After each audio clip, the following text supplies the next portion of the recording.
महानुभाव, आज 2 अक्टूबर पूज्य बापू की जन्म जयंती है। उसी प्रकार से लाल बहादुर शास्त्री जी की भी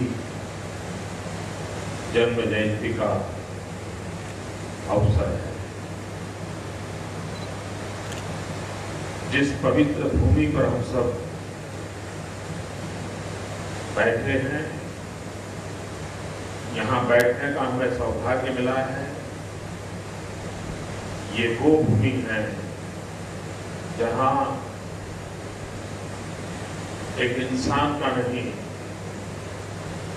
एक युग का जन्म हुआ था। और जो युग संवेदनाओं से भरा हुआ,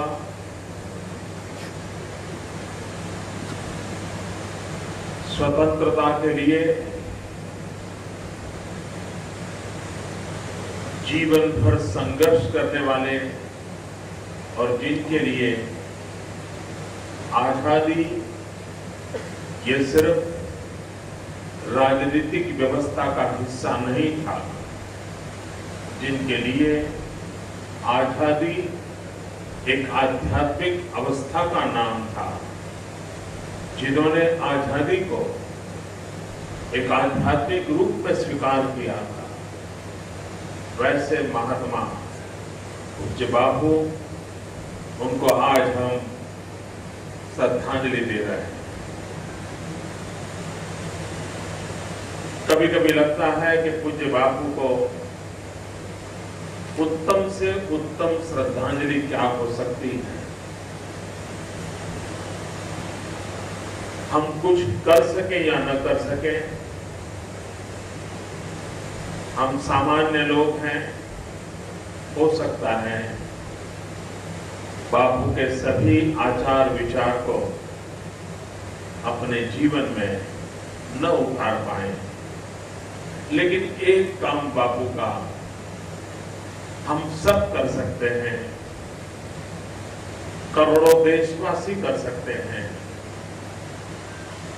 बिना सरकार की मदद से कर सकते हैं, बिना कोई बजट खर्च के बिना भी कर सकते हैं। और फिर भी बापू को हम उत्तम से उत्तम श्रद्धांजलि दे सकते हैं, और वो है स्वच्छता, सफाई। बापू सफाई के बहुत आग्रही थे, स्वच्छता के बहुत आग्रही थे, और भारत के जीवन में खास करके सामाजिक जीवन में ये संस्कार कैसे पनपे। अपना घर तो हम स्वच्छ रखते हैं, लेकिन घर के बाहर रास्ते पर कूड़ा कचरा फेंकते रहते हैं। इस एक काम को भी अगर हम देशवासी कर लें तो विश्व के अंदर भारत के एक उत्तम छवि बनाने में हम अपना योगदान दे सकते हैं। और इसलिए इस काम को हम कैसे करें। पूरे देश में 2 अक्टूबर से खादी ज्यादा से ज्यादा बिके, जिससे सरकारों की तरफ से बहुत सारे रियायतें दी जाती हैं, डिस्काउंट दिया जाता है। मेरी सभी नागरिकों से अपील है, हम लोग घर में अगर हम देखें अपने कपड़े, तो कोई एक ही प्रकार के कपड़े नहीं होता है। एक ही प्रकार का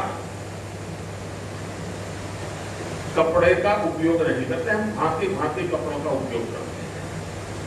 अलग अलग प्रकार के टेक्सचर होते हैं, अलग अलग प्रकार का टेक्सटाइल होता है। क्या उसमें एक खादी भी हो सकता है कि नहीं हो सकता है? मैं खादी खादीधारी बनने के लिए आग्रह नहीं कर रहा, लेकिन अनेक प्रकार के कपड़े होते हैं, उसमें एक खादी भी हो सकता है। 10 प्रकार की वैरायटी है तो 11 भी हो सकती है। हिंदुस्तान का हर नागरिक साल में एक बार छोटी सी छोटी चीज भी अगर खादी की खरीदे तो जो गरीब परिवार खादी के उद्योग में जुड़े हुए हैं, मैं विश्वास से कहता हूं, हम अगर खादी खरीदते हैं तो सिर्फ खादी खरीदते हैं ऐसा नहीं है, हम गरीब के घर में दिवाली का दिया जलाते हैं, उसके जीवन में हम एक नई रोशनी की संभावना पैदा करते हैं। और इसलिए गुजरात में पिछले कुछ वर्षों से सार्वजनिक रूप से खादी खरीदना एक उत्सव के रूप में हमने पनपाने की कोशिश की। मैं स्वयं भी हर वर्ष इसी कालखंड में खादी भंडार में जाकर के अपने साथियों को ले जाकर के 25 रुपया, 50 रुपया, 100 रुपये जो भी हो,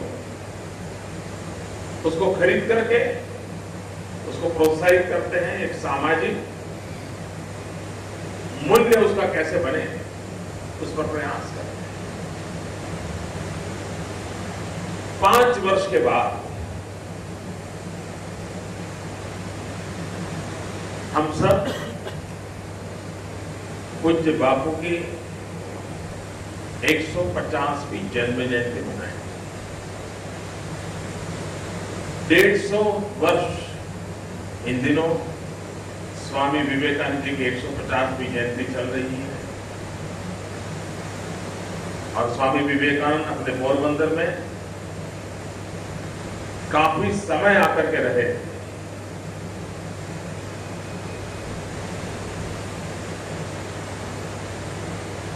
जरूर इस भूमि से विवेकानंद जी को नई प्रेरणा, नई शक्ति मिली होगी, जिस भूमि पर बापू का जन्म हुआ था। 5 साल बाद बापू के 150 वर्ष,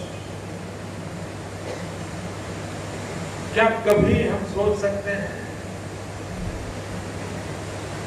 कि सिर्फ हिंदुस्तान की सीमाओं में नहीं, पूरे विश्व में, हर देश में, हर जाति में, हर समाज में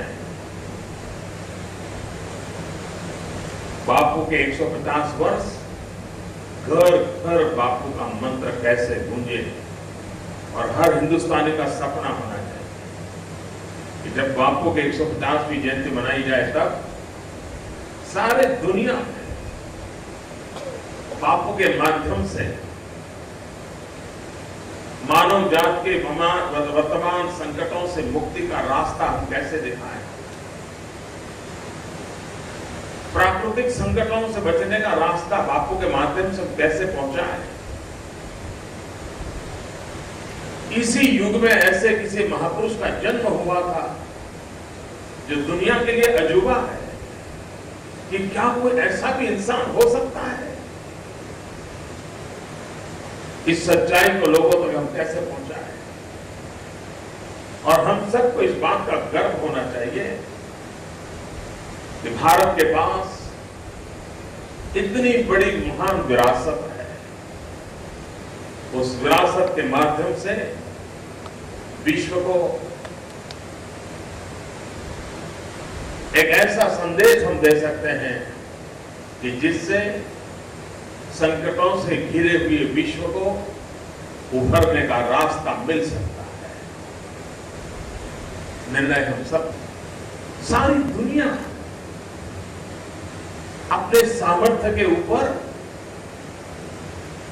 गर्व करती है और उस गर्व के साथ विश्व को गर्व करने के लिए मजबूर करती है। हम भी अभी से संकल्प करें, अभी से योजनाएं बनाना शुरू करें और सभी देशवासियों के लिए गांधी के 150 उस बात को और उसको एक वैश्विक रूप में बनाना चाहिए। यही तो हमने बहुत कर लिया। वैश्विक रूप में कैसे जाए? अगर इस सपने को आज लेकर के जाते हैं, आज यहां पर एक आधुनिक टेक्नोलॉजी का उपयोग करके डिजिटल फॉर्म में कैमरा की नजर में बापू क्या थे, उस युग में इतने आधुनिक कैमरा नहीं थे, उतनी सुविधाएं भी नहीं, लेकिन उस समय जिन जिन कैमरा पर काम करने वाले लोगों ने बापू को अपने कैमरे में कैद किया, वो अमूल्य खजाना कैमरा की नजरों में बापू, ये सीडी आज लोकार्पण करने का अवसर मिला है। डिजिटल युग है और बापू आधुनिकता और वैज्ञानिकता के पुरस्कार थे। बापू कभी आधुनिकता और वैज्ञानिकता का विरोध नहीं किया। तो ये डिजिटल फॉर्म में कैमरा में कैद हुए बापू आने वाली पीढ़ियों की नजरों में एक नई उम्मीद जगाएंगे, ऐसा मुझे विश्वास है। क्योंकि आज पूरा विश्व डिजिटल की दुनिया से जुड़ता चला जा रहा है, तो गांधी भी क्यों अछूते रहने चाहिए। एक अच्छा काम आज यहां हुआ है। दूसरा, आपने देखा दो तस्वीरें कईयों को होता होगा, यहां तो तस्वीरें थी, तो आज मोदी जी ने क्या इसका ओपनिंग किया। 2001 में पहली बार मुख्यमंत्री बना। 2002 में जब मैं यहां 2 अक्टूबर के किसी समारोह में आया था, और तब ध्यान में आया था कि जो चित्र थे बहुत ही जर्जरित, बहुत खराब हो चुके हैं। तब मन में विचार आया था कि क्यों न इसको कुछ किया जाए। यही पोरबंदर के सपूत चित्रकार नारायण भाई खैर ने उन चित्रों को बनाया था, और 1950 में सरदार वल्लभ भाई पटेल ने उन 2 चित्रों को यहां रखा था, उसका लोकार्पण किया। लेकिन इतने सालों में वो खराब हो गए थे। उसको बड़ौदा इस विषय के जो ज्ञाता लोग हैं उनको सुपुर्द किए थे, और इतने वर्ष तक यहां डुप्लीकेट रखा था, ओरिजिनल निकाल दिए थे। उसको रिस्टोर करना था, उसी चीज को वापस लाना। तो आधुनिक टेक्नोलॉजी, कला, बड़ौदा में उसकी भरपूर कोशिश की, और आज नारायण भाई खैर ने पोरबंदर के एक सपूत ने, चित्रकार ने जो चित्र बनाए थे, आज दोबारा उसको आप सबके चरणों सामने प्रस्तुत करते हुए हमें गर्व होता है। और हमने विरासत के प्रति हम बहुत ही संवेदनशील होने चाहिए, बहुत ही उसके प्रति हमारा लगाव होना चाहिए। एक भी चीज जिसको हमने हल्का फुल्का नहीं लेना चाहिए। और मुझे बचपन से इस चीज के संस्कार मिले थे। मेरा जन्म हुआ वड़नगर में। वड़नगर बड़ी ऐतिहासिक नगरी है। आनंदपुर किसी समय एक स्टेट कैपिटल हुआ करता था। तो हम जब छोटे थे तो हमारे एक शिक्षक का बड़ा आग्रह रहता था। वो कहते थे आप कहीं पर भी जाते हो और किसी पत्थर पर कुछ लिखा हुआ नजर आए, कोई कलात्मक कुछ काम किया हुआ नजर आता है, भले वो टूटा फूटा है, आप उसको उठा करके स्कूल जरूर ले आए। और हम बच्चों को स्कूल में आदत हो गई थी, कहीं पर भी जाते थे ऐसे ही कोई उस पर नक्शी काम किया हुआ पत्थर दिखता था, उठा के ले आते। एक कोने में ढगला ढेर करते रहते थे, और वो फिर समझाते थे कि देखिए भाई ये छोटी चीज नहीं है, इसमें कोई पत्थर 2000 साल पुरानी कोई कला का नमूना होगा, भले वो एक टुकड़ा ही होगा। ऐसा पत्थर आता है कि जिसमें एक उंगली दिखती होगी और कुछ नहीं दिखता होगा। लेकिन हो सकता है सब इकट्ठा करेंगे तो एक बार उसमें से जोड़ करके पुरानी चीजों को हम पुनर्जीवित कर सकते हैं। एक मेरे शिक्षक ने बचपन में हमें जो सिखाया, तब से मेरे मन में रहा है कि हमारे पास ये जो विरासत है, चाहे वो पत्थर के रूप में क्यों ना हो, चाहे वो शब्द के रूप में क्यों ना हो, चाहे वो स्वर के रूप में क्यों ना हो, चाहे वो स्मृति के रूप में क्यों ना हो, चाहे वो व्यक्ति के रूप में क्यों ना हो, चाहे वो विचार के रूप में क्यों ना हो, इन सब का महामूल्य होता है। उसको संभालना चाहिए, उसको जीने की कोशिश करनी चाहिए, उसको जानने की कोशिश करनी चाहिए और आने वाली पीढ़ी को वो संक्रमित करने का भी प्रयास होना चाहिए। एक पीढ़ी को नई पीढ़ी को देना चाहिए। अब देखिए, वेद संक्रमित हुए। वेदों की रचना कोई कागज कलम पर नहीं हुई। एक पीढ़ी ने वेद तैयार किए, दूसरी पीढ़ी को सिखाए, दूसरी ने तीसरी को सिखाए। पाठ करते करते करते हजारों साल से उसी तात्विक सामर्थ्य के साथ वेद आज भी हमारे यहां पहुंचे हैं। तो किसी ने इसके लिए प्रयास किया। हमारा दुर्भाग्य रहा है कि हम लोग हिस्ट्री कॉन्शियस नहीं है। हम इतिहास के प्रति उदासीन होते हैं। हम चीजों को रिकॉर्ड करने की आदत नहीं रखते और उसके कारण हम बहुत कुछ गंवा देते हैं। आज युग बदल गया है और उसी भाव और विचार में से नारायण भाई खेर के उन उत्तम कला को, और जिसमें हम पूज्य बापू को उस समय जो भाव लोगों के मन में थे, उसी रूप में आज देखने का हमें अवसर मिल रहा है। मैं पूज्य बापू के चरणों में प्रणाम करता हूं, वंदन करता हूं। तो युगों तक हमारी प्रेरणा बने रहे। मानवीय संस्कारों के लिए उनका दर्शन, उनका जीवन, उनका काम, उनकी कार्यशैली हम सबको सदा सर्वदा प्रेरणा देती रहे।